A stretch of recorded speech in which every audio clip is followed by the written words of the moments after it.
ছাব্বিশে নির্বাচনী লড়াইয়ের প্রচার মঞ্চ থেকে রাজ্য জুড়ে ডিটেক্ট ডিলিট ডিপোর্ট নীতি কার্যকর করার এক মস্ত বড় প্রতিশ্রুতি দিয়েছিল বিজেপি।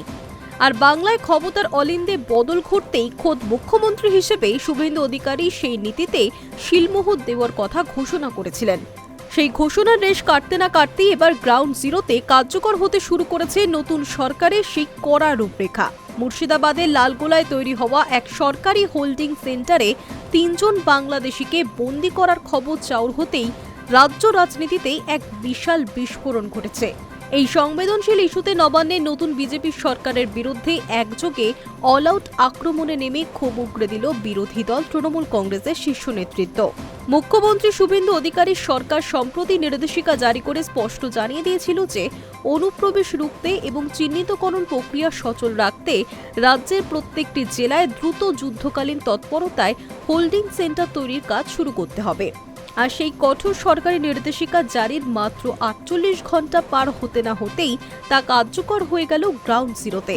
মুর্শিদাবাদের লালগোলার ঐতিহাসিক পদ্মা ভবনের ৩ তলায় তড়িঘড়ি যে হোল্ডিং সেন্টারটি গড়ে তোলা হয়েছে সেখানে ইতিমধ্যেই ৩ জন সন্দেহভাজন বাংলাদেশিকে এনে কড়া পাহারায় আটকে রাখা হয়েছে। সূত্রের খবর, ওই সেন্টারে বন্দী থাকা ৩ জনই পুরুষ এবং তাদের বয়স আনুমানিক ৩০ থেকে ৪০ বছরের মধ্যে। তবে তাদের সুনির্দিষ্ট নাম, পরিচয় বা অন্য কোনো গোপন তথ্য এখনও সরকারিভাবে প্রকাশ করা হয়নি। নতুন সরকারের এই চরম অ্যাকশনকে বিন্দুমাত্র রেয়াত করতে রাজি নয় জোড়াফুল শিবির। সোমবার এক সাংবাদিক বৈঠক থেকে লালগোলার এই ঘটনায় তীব্র বিরোধিতা করে ক্ষোভ প্রকাশ করেছেন তৃণমূলের বর্ষিয়ান নেতা তথা বিধায়ক কুণাল ঘোষ এবং বাবুল সুপ্রিয়। সাংবাদিকদের মুখোমুখি হয়ে কুণাল ঘোষ বলেন, মুখ্যমন্ত্রী এবং ওর প্রশাসন মুখে একে যত ভালোই নামে হোল্ডিং সেন্টার বলুক না কেন, এটা আদতে ডিটেনশন সেন্টার ছাড়া আর কিছুই নয়।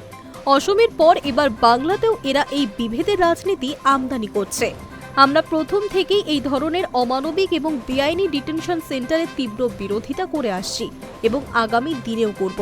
লালগোলার এই ঘটনায় তৃণমূল বিধায়ক কুণাল ঘোষের পাল্টা বক্তব্য, যদি সত্যি কোনো ব্যক্তি অবৈধ উপায়ে সীমান্ত পেরিয়ে বাংলাদেশ থেকে ভারতের মাটিতে ঢুকে থাকে তবে সেই ব্যর্থতার সম্পূর্ণ দায় কেন্দ্রীয় সরকারের এবং সীমান্ত পাহারার দায়িত্বে থাকা বিএসএফের। এর সঙ্গে রাজ্য পুলিশের কোনো সম্পর্কই নেই। কুণাল মনে করান, যদি কেউ বেআইনিভাবে অনুপ্রবেশ করে থাকে তবে তাকে দেশের আইন মেনে পুশব্যাক করার একটি সুনির্দিষ্ট এবং দীর্ঘমেয়াদী আইনি প্রক্রিয়া রয়েছে। নিয়ম অনুযায়ী অনুপ্রবেশকারীকে প্রথমে গ্রেফতার করে আদালতে পেশ করতে হয়। আদালত সমস্ত নথি দেখে তাকে সংশোধনাগারে পাঠাবে এবং তারপর দুই দেশের কূটনৈতিক আলোচনার মাধ্যমে জেল থেকে নির্দিষ্ট আইন চেনে পুশব্যাক করা হয়। এটাই দস্তুর, এই নিয়ম নতুন নয়। সাংবাদিক বৈঠকে শুভেন্দু অধিকারী এবং কেন্দ্রের মোদী সরকারকে একযোগে তীব্র কটাক্ষ করেছেন তৃণমূল নেতা বাবুল সুপ্রিয়। সুপ্রিম কোর্টে সম্প্রতি পুশব্যাক সংক্রান্ত মামলায় কেন্দ্রের নথি স্বীকারের প্রসঙ্গ টেনে তিনি বলেন, সির্ফ সন্দেহের বশে বা গায়ের জোরে কিভাবে কাউকে এভাবে আটকে রাখা যায়?